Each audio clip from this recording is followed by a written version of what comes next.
Alright, so this is going to be a mecha Citrine build, focusing on using prismatic gem with the new augment that lets the gem attach to your companion. So previously the gem was basically rooted to the ground, and if you wanted to move, you had to recast it. But now, you can roam around freely in the mission, and your companion will carry the gem for you. And naturally, since the companion is carrying the gem, all companion attacks will be able to proc the gem. So basically turns your companion into a walking nuker with the mecha bonus. And then we've invested a lot of points into strength and also being relatively tanky with Umbral Vitality.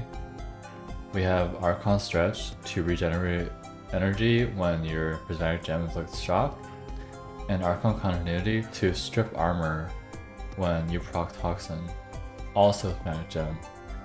You can also put Archon Vitality if you want, but I prefer to use the Umbral Vitality for the slightly more health. And then we have Augmented for even more strength, and Energize to help keep energy pull up.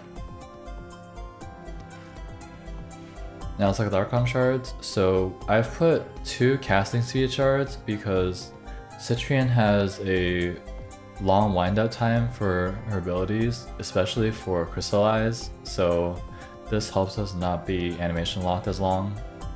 And if we're locked too long, then we can get hit and die, so that's why. It makes the playstyle a lot more fluid. And then we put 2 ability strength shards to buff up the damage of our roar helmets, as well as the damage of our percentage gem, the status chance boost.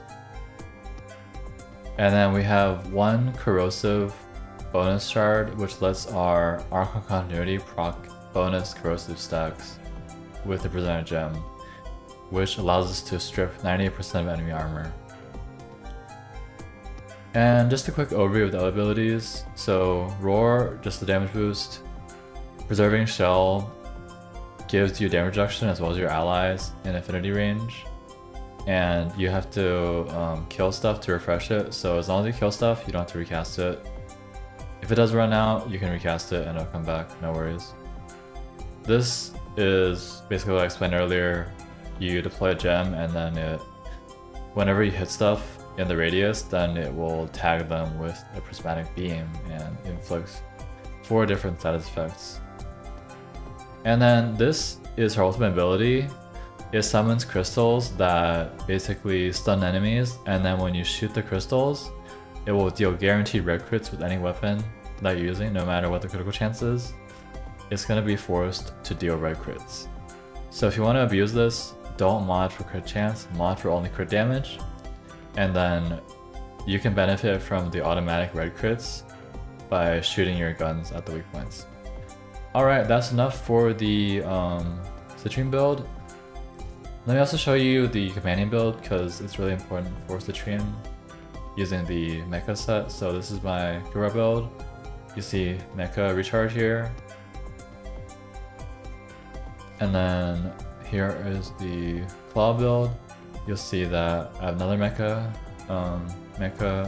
mod here.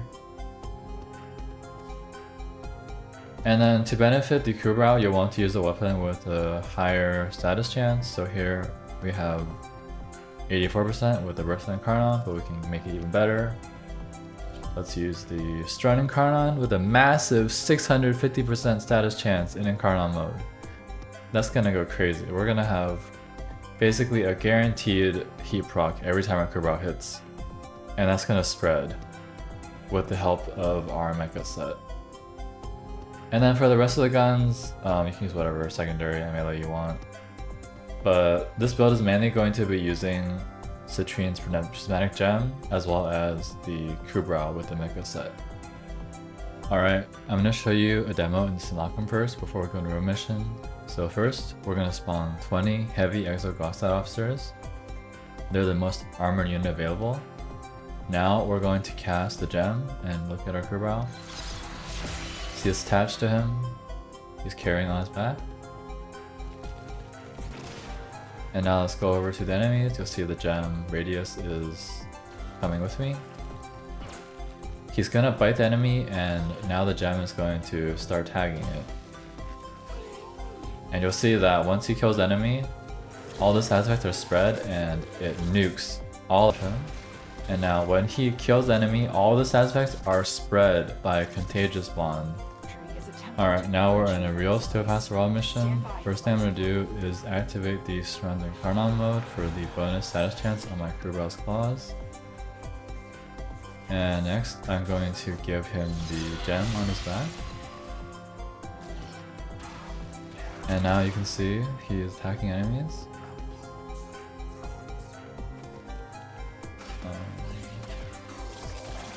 Okay, you can see here the statuses are being spread. And it's just nuking everything in a bigger and bigger radius until there's no enemies left. And if we want to help, we can also tab them with the epitaph. So you don't have to let your Crewbell do all the work, you can help them out by using your guns, your melee, and tagging enemies. And basically whatever you're hitting with the weapons or your Crewbell, the gem is going to start tagging it with status procs and it's going to explode in a large radius.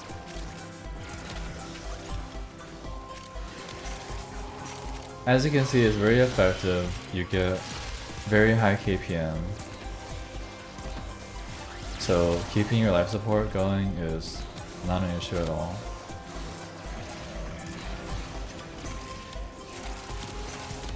And then when the Steel Pad Acolyte spawns, you'll want to cast your ultimate ability on it to lock him down and then red crit.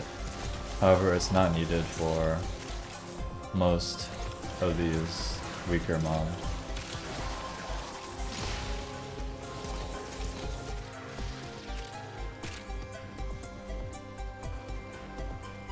Alright, here's the Acolyte. We're gonna stun him with our 4th ability. He's locked down, now we're gonna red crit him to death. 2 shots with the stun and Carnon and he's down.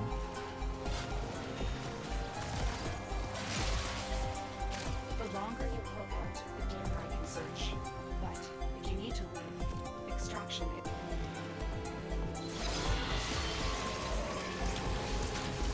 So yeah, I like this build a lot more than before. I had this build before the augment came out, but it was very clunky to use and like you'd have to constantly recast the gem, make sure you were staying in range and manage that, and it ruined the fun.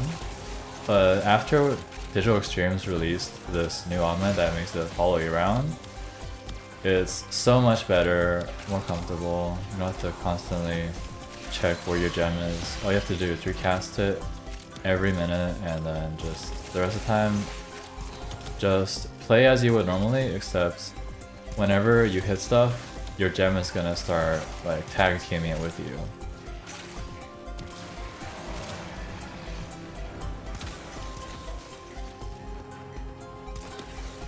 Anyways, hope you enjoyed this video and found it helpful. If you did, please leave a like and subscribe. If you didn't, leave a comment on what you think is wrong. Anyways, thanks for watching and I'll see you next time.